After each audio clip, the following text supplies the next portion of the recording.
when you first were taught about set and drift, your teacher probably did not mention anything to do with vector triangles, or if they did, it was in passing. I think I mentioned it in passing, if at all, in the video about set and drift myself.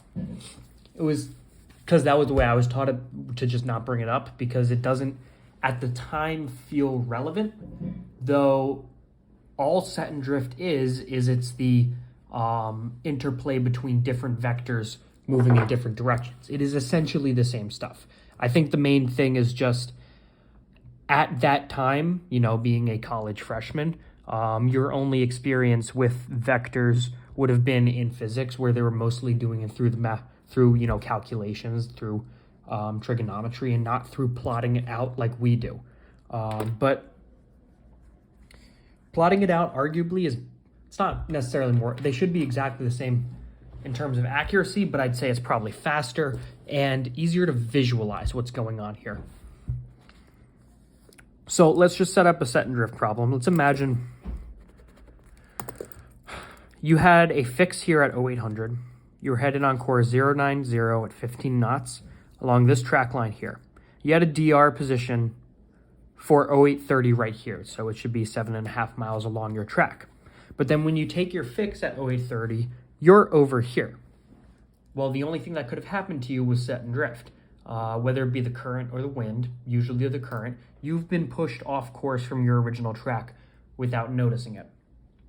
What that means is that while you were going in a direction with a specific speed, i.e. a vector, a different vector was pushing on you in a different direction, and the two of them combined to have this effect where you're now moving in a new way that is not relevant or is not representative of what you thought it would be. A way we could think about that, we could set this up any way we like in terms of the letters, and they would mean different things. You could label each of these points here as E, R, or M. It doesn't really matter, but I think I'll set it up both ways to show you how it would work. If we were to set our starting fix as E, that seems kind of reasonable, right? And our DR position as R. That means that was because our intentions were to go 090 at 15 knots. We had the helm in hand. We were angling it to stay on course 090, and our rudder was turning, our shaft, was turning for 15 knots. So we were going that way. However,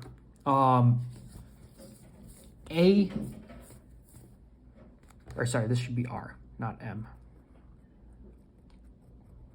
However, while we were doing so, an additional vector was pushing on us.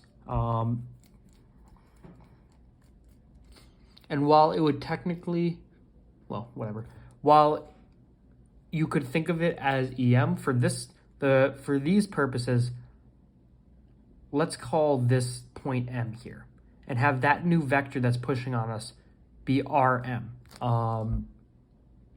This is the force of the current.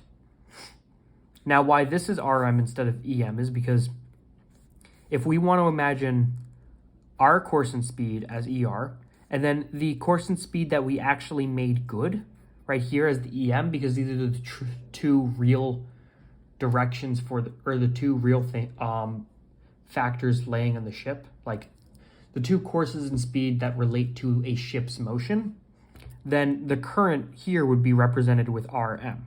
If we wanted to take the same problem, 0800, we could label it a different way. 0830, 0830. We could label this, the DR position, as E, this is R, and this is M.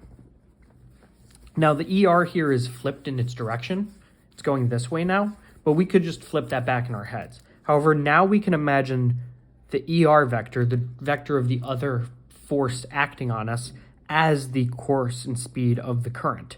and then RM, the relative motion, as the direction we actually end up going. Both of these could be used to get you to the same answer. I mean, they're still, as long as you plot it out accurately, as long as you put it on the paper with all the distances and angles being correct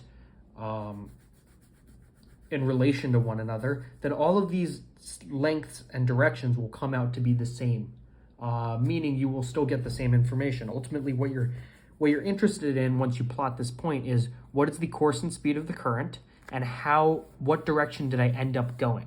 Additionally, what direction do I need to go to counteract the current, which would just be applying it in the opposite direction. This will become clearer when we actually put it on a plotting sheet.